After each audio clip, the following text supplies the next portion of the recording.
undefeated in September this season. Big deal or no big deal?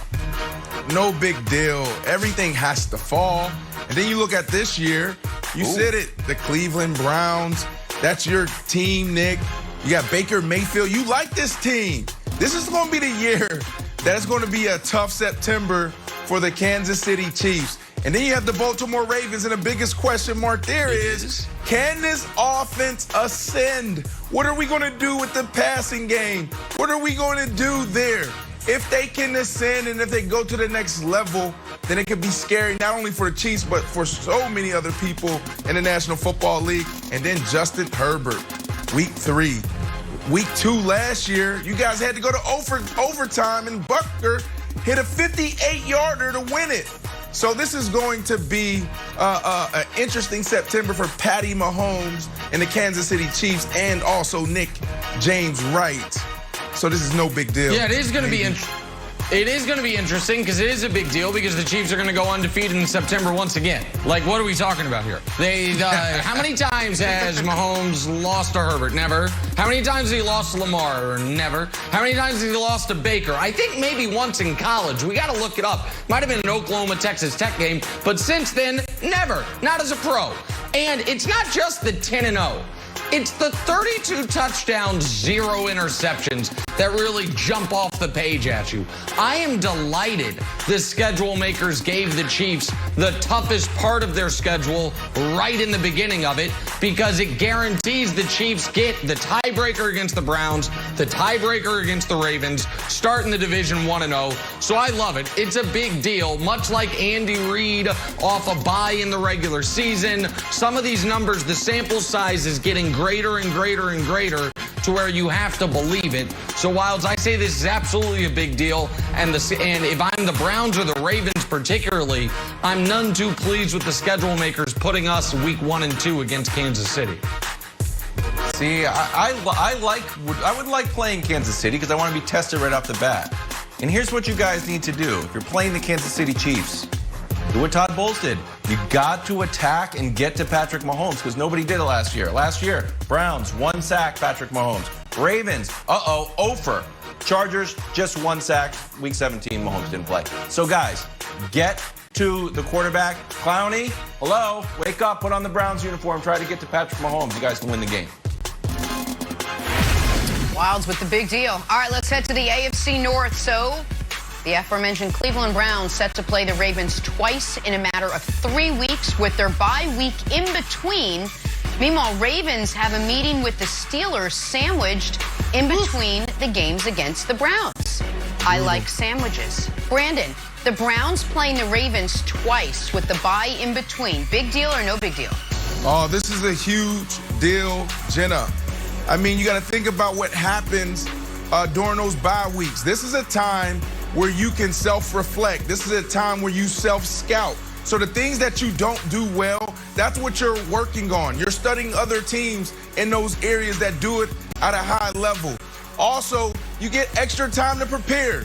In the National Football League, we're talking about most games being decided by 2 or 3 points. And now you're giving me a couple of extra days a week to actually get the job done. So this is a big deal when you look at divisional football, because now you're talking about games that really matter, and it's going to impact where you're at the end of the year. So this is a huge deal, Nick.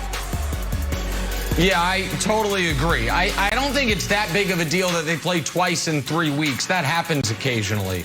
The big deal is that between the games, the Browns get a week off, and the Ravens play what is always one of, if not the most physically brutalizing games of the NFL season, Ravens-Steelers.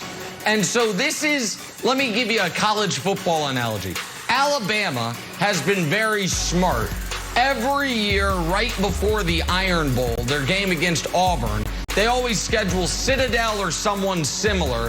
That way, they have an essential bye week where they can make sure they're getting healthy and not getting physically beat up before they face their rival. The fact that between the 2 Browns games, the Ravens have to deal with that Steelers defense is a huge deal.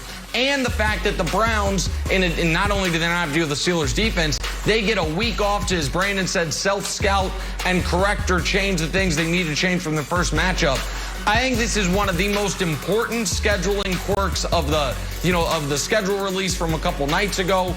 I think it puts the Browns in great position to do what I think they will do, which is win the AFC North and be the 2 seed this season. So I think this is a very big deal, Wilds. I totally agree with you. Here's the other little secret winner in this. The Packers, because the Ravens' full schedule is Browns, Steelers, Browns. Aaron Rodgers. You think you're going to take a breath after playing Baker twice and Big Ben. Nope, here comes Aaron Rodgers. Or Jordan Love. We're not quite sure, but I assume it's going to be. There you go. I assume it's going to be Aaron Rodgers, but maybe Jordan Love. Well, that's a good assumption. Time for the weird and wonderful from yesterday. One of the top prospects in baseball, Jared Kelenic, making his MLB debut yesterday. His first at-bat spoiled by a pretty awesome catch. But it wasn't quite wonderful enough to make KW's list. What do you got for us? Fan almost screwed that up. Close. That was close, though. Solidly close.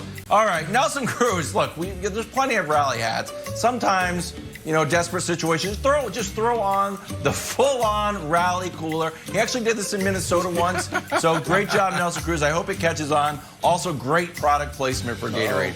Moving on to the wonderful.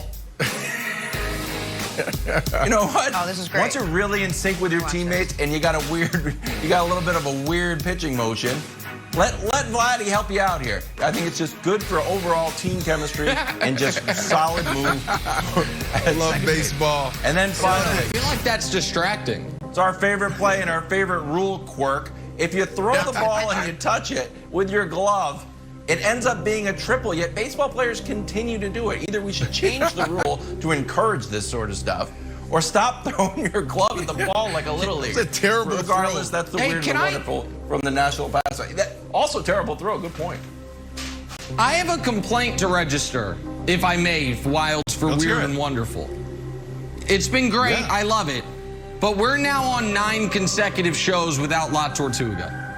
America is here for La Tortuga. This segment really got off the ground because of La Tortuga. That's right. And we haven't, and our friend Astudio has not been around lately. We found out he had a brother, and we all of a sudden, it's like he's gone.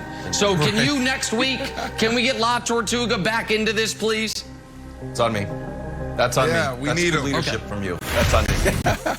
Okay, thank you. No problem. We get back to some basketball, and then we'll get more La Tortuga. The Sixers getting seared by the Heat last night. Should Philly be worried about a potential playoff match?